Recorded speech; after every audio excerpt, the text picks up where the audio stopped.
तो कल क्या होगा, कैसे होगा, हम जीतेंगे या नहीं, कप रोहित पकड़ेंगे या नहीं, कोहली कंधे पर होंगे या नहीं, ट्रॉफी नीले आसमान की खुशी से चमकेगी या नहीं, हम सड़कों पर झूमेंगे या नहीं, कुछ नहीं पता।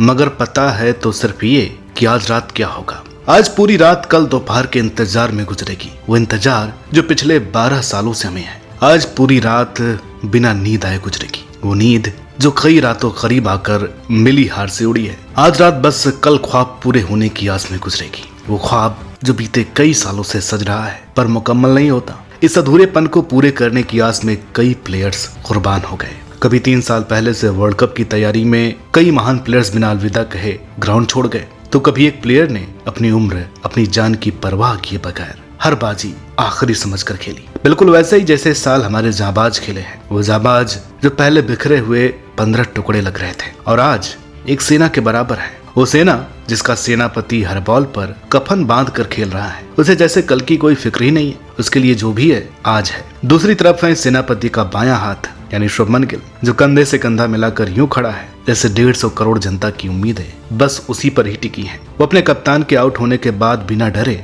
उसी का ही रूप धारण कर लेता है। इस शागिर्द का यह अवतार फिर पूरा मौका देता है इसके गुरु को, वो गुरु जिस वक्त अपने शबाब पर है, वो गुरु जिसकी चमक के आगे मोती भी फीका है, वो गुरु जिसके जज्बात 150 करोड़ लोगों के जज्बात हैं, वो गुरु जो हर दिन बस ग्राउंड पर बल से नई इबारत लिखने उतर रहा है। बिल्कुल वैसे ही इस सेना का शेर भी आजकल क्रीज पर उतर रहा है, वो शेर जो कुछ महीनों पहले घायल गिना जा रहा था और अब वही सबका घातक हथियार है। इस शेर के हाथ में बल्ला हो या जल्लाद के हाथ में चाबुक, दोनों एक जैसे ही है, क्योंकि दोनों ही सामने वाले की बखिया उधेड़ देते हैं। इस सब जुल्म भरी परीक्षा के बाद विरोधियों को मिलता है एक झील जैसा शांत शिकारी, जो अपने अंदर सागर जैसा तूफान लिए बैठा है, जिसका इस पूरे सफर में बस एक ही मकसद रहा है, टीम को मुश्किल से बाहर निकालना, फिर चाहे वो बैट से हो, ग्लब से हो या अपने डीआरएस के डिसीजन से। इस शांत सेना का दिमाग तो ये शख्स ही बना है। वैसे इस शांत दिमाग की सख्त जरूरत इसलिए है क्योंकि अगले नंबर पर चंचल चित्त खिलाड़ी सूर्य कुमार यादव हैं, जो जब चलता है तब किसी दूसरे की जरूरत ही नहीं होती। हालांकि इस पर शुरू में दबाव थोड़ा ज्यादा था क्योंकि सेना के सबसे हरफन मौला खिलाड़ी यानी कि हार्दिक पांड्या की जगह जो लेनी थी, लेकिन अभी तक तो ये प्लेयर आसमान पर चमका ही है।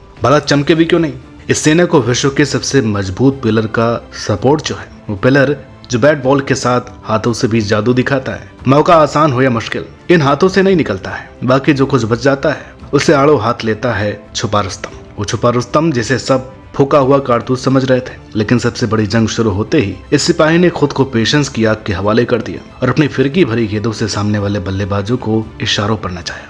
इसके उलट अनुभवी हाथों ने अपनी आग उगलती तेज गेंदों से प्लेयर्स का क्रीज पर खड़ा होना मुश्किल कर दिया। अपने पहले वार से ही शिकार पसंद करने वाला ये सिपाही हर बार सामने वाले खेमे को नेस्तो नाबूद करने के इरादे से आता है और बिल्कुल वैसे ही करके वापस जाता है जैसे साथ मिलता है इस सेना के वजीर यानी जसप्रीत बुमराह का, जो हर मौके पर हर डिसीजन पर अपने सेनापति अपनी टीम के साथ खड़ा रहता है और शांति से उस काम में लगा रहता है जिसमें वो निपुण है। इसके बाद आखिर में जो बच भी जाता है वो रोबीले सिपाही के हाथ चढ़ जाता है और अपने दिन ये रफ्तार का सौदागर बेहतरीन से बेहतरीन विरोधी को घुटने पर ले आता है। साफ साफ कहे तो रोहित, गिल, कोहली, राहुल, अय्यर, स्काई, जडेजा, कुलदीप, बुमराह, शमी, सिराज से बनी ये प्लेइंग 11 क्रिकेट हिस्ट्री की बेस्ट प्लेइंग 11 है, हर पहलू पर सटीक, सजग और समर्पित। अब सवाल ये है कि क्या हम कुछ ज्यादा ही पॉजिटिव नहीं हो रहे हैं, क्योंकि कल जिनसे सामना है वो इंसान कम रोबोट के बच्चे ज्यादा लगते हैं। 2003 और 2015 समेत कई बड़े मौकों पर गहरे घाव भी दे चुके हैं। उन्हें मुश्किल मौकों पर हौसला बांधे रखना आता है।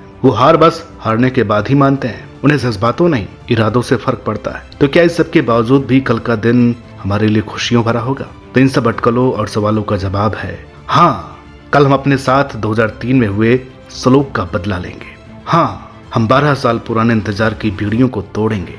हाँ, हम फिर से जीत के जश्न में झूमेंगे, क्योंकि ये साल, ये वर्ल्ड कप, ये ट्रॉफी हमारी है। कुदरत ने 2023 को हमारे लिए ही चुना है। कोहली, रोहित, शमी, जडेजा और अश्विन के लिए इससे बेहतर विदाई क्या होगी? कल एक बार फिर कुछ जुनूनी क्रिकेट फैंस का क्रिकेट पर लौटा यकीन मजबूत हो जाएगा। बाकी सबके बाद बात को समेटते हुए ये जुनूनी फैंस बस इतना और कहेगा कि कल जो भी हो देखा जाएगा, लेकिन आज हमारे अनबीटन होने का एहसास कमाल है। हमारे खौफ का ख्याल ही लाजवाब है। आज रात इस सुकून में तो गुजारी ही जा सकती है कि पूरे वर्ल्ड कप हमने टीमों को हराया नहीं, रौदा है, और ऐसे रौदा है कि शायद ये कारनामा दोबारा किसी वर्ल्ड कप में दोहराया ना जाए।